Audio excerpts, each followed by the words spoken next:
राहुल ने कहा, साहब सब मिलाकर 50-60 हज़ार था। अब तो 80-90 हज़ार हो गया होगा।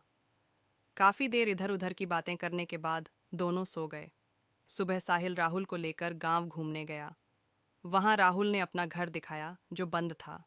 फिर वह उस पेड़ के नीचे ले गया जहां कल तक वह सोता था। राहुल बोला, साहब, ये पेड़ ही मेरे माँ बाप है। मैं यहीं सोता हूँ।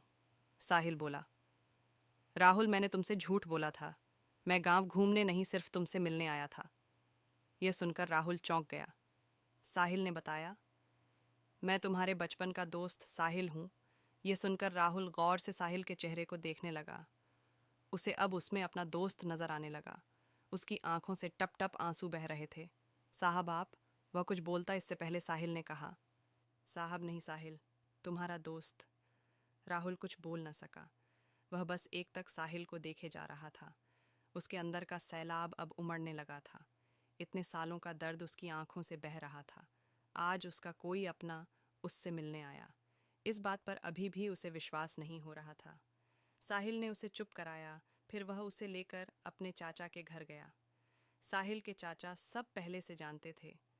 साहिल ने उनसे कुछ बात की। साहिल के चाचा एक संपन्न किसान थे। उन्होंने अपने साथ कुछ और किसानों को इकट्ठा किया और जमींदार के घर पहुंच गए।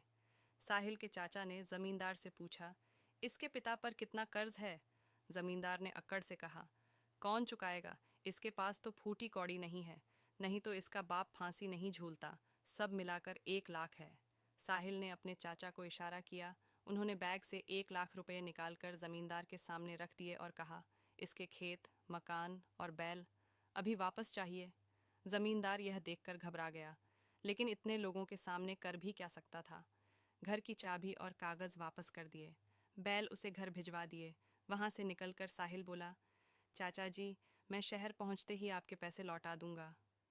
चाचा जी ने कहा, कोई बात नहीं बेटा, तुम बहुत नेक काम कर रहे हो। फिर उन्होंने और किसानों के सामने राहुल से बोला, बेटा, तुम्हें तुम्हारा सब कुछ वापस मिल गया। अब अपने खेतों पर खेती करो। हम सारे किसान तुम्हारा साथ देंगे। यह सुनकर सब किसान तैयार हो गए। हाँ बेटा, अब वो जमींदार तुम्हारी तरफ आंख भी नहीं उठा सकेगा। साहिल ने राहुल को खेती करने के लिए 20,000 रुपये और दिलवा दिए। राहुल उसके पैरों में गिर पड़ा। उसे उठाकर साहिल ने कहा, दोस्त, अब तुझे आगे निकलकर दिखाना है। अगली बार जब मैं गांव आऊं तो मेरा दोस्त मुझे खुशहाल मिलना चाहिए। यह कहकर साहिल ने राहुल को गले लगा लिया। अगले दिन साहिल शहर चला गया। वहां से उसने अपने चाचा के पैसे बैंक में जमा करवा दिए।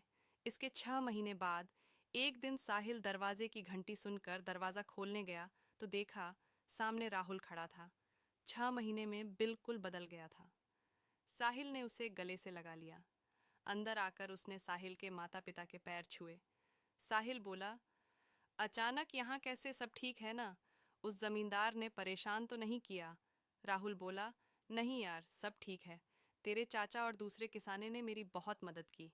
अब तो सब ठीक है। मेरी फसल भी अच्छी, उसकी कमाई से तेरा कर्ज चुकाने आया हूँ। ये 20,000 हैं, बाकी धीरे धीरे चुका दूंगा। साहिल बोला, तू मेरा भाई है।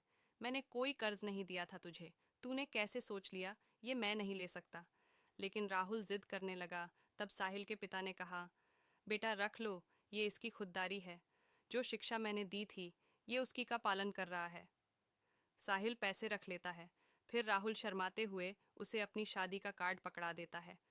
साहिल कहता है, अरे ये क्या तू शादी कर रहा है?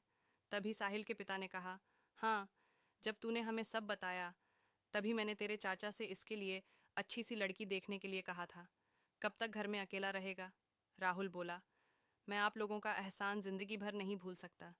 मेरी तो कोई औकात नहीं थी। साहिल बोला, सब ऊपर वाला करता है। सब उसी के हाथ में है। तेरे अच्छे दिन आने थे।